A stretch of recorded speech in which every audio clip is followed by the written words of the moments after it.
I guess in talking about the offseason, it's hard not to return to the subject of Sasha Vezenkov, who was written about by Christos Tsaltas in Sportal, the Greek basketball or Greek sports Sportal. publication. Sportal. I know it sounds like a Pokemon. Sportal. I gotta click translate on this. English. I don't read Greek.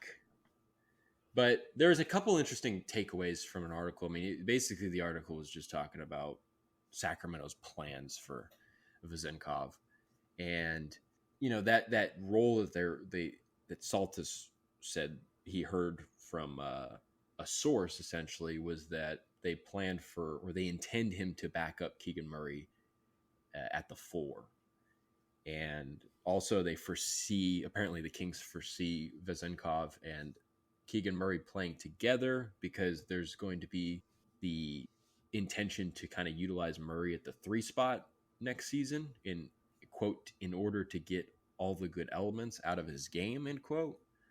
So for one, this kind of like clarifies the idea of what the Kings are looking to do. Also, just an interesting note, they say that the fact that they're pursuing OG Anunoby, quote, also plays an important role in all of this. So that's interesting to note. But one of the, aside from clarifying the role, being the backup to Keegan Murray, what does this say about Trey Lyles' future with Sacramento? I mean, he wants to stay with the Kings. Obviously, he had a great experience. You and I can agree, and I think a lot of people can agree, that he was one of the best players per his role on the team last season.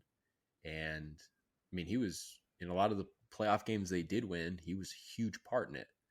If Vezenkov's going to come in and be the backup 4, I read that at first as, well, there's a good chance they don't bring back Lyles.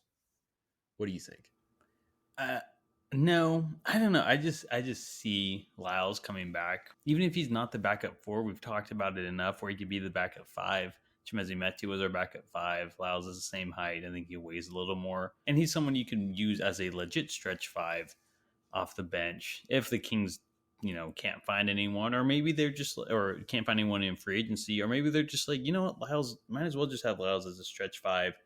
I don't see why not. If Metu was doing it, Lyles is obviously the better option at the backup 5. I just don't see Lyles not resigning. He was so critical to this team, seemed critical to the chemistry of the team as well. Got along with everyone. He knew his role like to a T. Like at this point, I would rather have Lyles than Vezenkov on the team.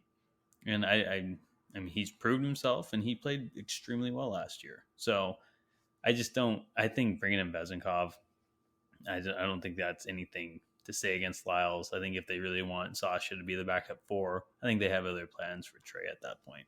I think you make a really good point, and I think one of the things that really backs it all up is, one, Lyles' willingness to, not just willingness, his desire to be back with Sacramento, but also just the fact that he's expressed it so many times in interviews and stuff like that, and you can just kind of read it from watching him play. And the fact that you noted there, he always knows his role, sticks to his role, and even kind of outperforms what he's supposed to be doing out there just by being a star in his role. But another thing that just kind of seems evident is just that he's willing to do anything, whatever it takes. And when he gets asked about specifically that game in Minnesota where Sabonis fouled out and he had to fill in as the 5 in overtime, there's just such an openness to doing anything, and that really doesn't even seem like that much of a difference when you really think about it. It's not that much of a difference from what he does. It's not really going to change the way he plays or anything.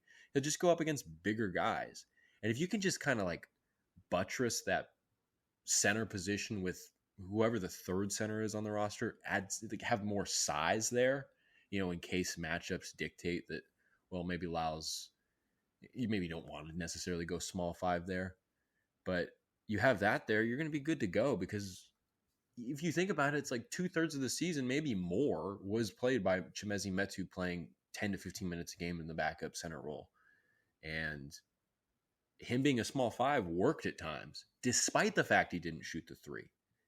So if you all of a sudden have that small five who's a better rebounder, a better shooter, a better team player, higher awareness, positional defender, all these things, the only thing that Metu really has on Lyles is athleticism.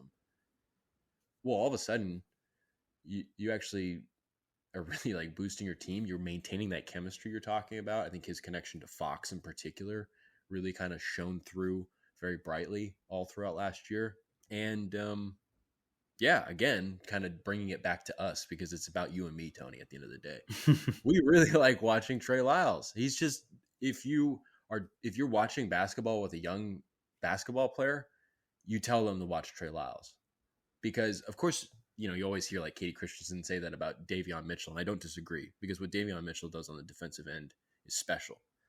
But just like in terms of, I don't know, maybe I would say this because in my family gene pool, we don't have physical athletic tools to be really good at basketball. So you would tell that kid to watch Trey Lyles, to fill in, to do the things that you can do, which can be really impactful. Mm-hmm. And maybe just for that reason, just wanting to watch him again, I could totally see the Kings doing that. And even really when you think about it, the more and more you think about it, it makes a ton of sense. Yeah. I'd be shocked if Lyles doesn't come back, unless he's like just starts asking for like an unreasonable amount of money that we could probably pay a backup. That's the only reason I see him walking, but he wants to stay here. He seems like he found a good home in Sacramento with the Kings. So if anything, I could see him taking a little bit of a discount. I mean, he's not like, he's no spring chicken, as you say. I mean, he's going to be what, 31, 30 this year? I think he's going to be 29. I think he's only 27 or 28. Geez. Yeah, no, because he came out of Kentucky as a freshman. He's only 27. Oh, my goodness. Oh, my goodness. Isn't that crazy? It's like a guy who gets drafted like, it feels like close to a decade ago. Yeah. And it's just like, yeah, no, he's still. That was what, 2014, right? Something like that, yeah. I think it was. Maybe 15? Trying to look. Oh, 15, yeah. Because he got drafted with like the rest of the Kentucky boys with Willie, Willie Trill, Devin Booker, and Cat. And I guess they're not that old. I guess they're not pushing 30. He just always seems older for some reason. Maybe because he hasn't really found his place like Booker or Cat.